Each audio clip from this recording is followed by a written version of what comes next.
তবে যিশু গেলেন জলপাই পাহাড়ে। পরের দিন ভোরবেলা তিনি আবার মন্দিরে এসে হাজির হলেন। সকলে তখন তার কাছে আসতে লাগল, তাই তিনি সেখানে বসে তাদের উপদেশ দিতে শুরু করলেন।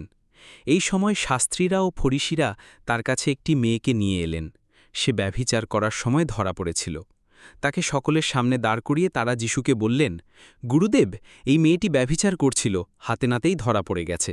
এখন বিধানে মোশি আমাদের এই আদেশ দিয়ে গেছেন যে এই ধরনের মেয়েকে পাথর ছুঁড়েই মেরে ফেলা হবে।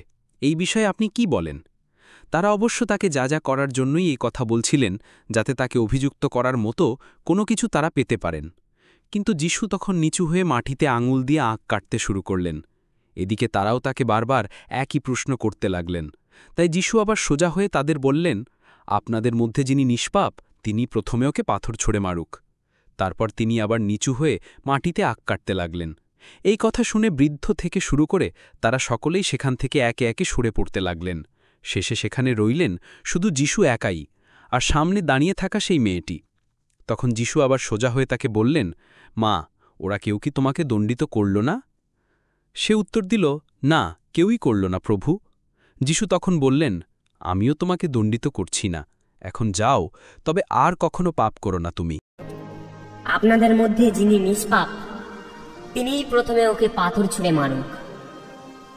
তারপর তিনি আবার নিচু হয়ে মাটিতে আঁক কাটতে লাগলেন। এই কথা শুনে বৃদ্ধ থেকে শুরু করে তারা সকলেই সেখান থেকে একে একে সরে পড়তে লাগলেন। শেষে সেখানে রইলেন শুধু যিশু একাই, আর সামনে দাঁড়িয়ে থাকা সেই মেয়েটি। তখন যিশু আবার সোজা হয়ে তাকে বললেন, মা, ওরা কোথায়? কেউ কি তোমাকে দণ্ডিত করল না? সে উত্তর দিল, না, কেউই করল না প্রভু।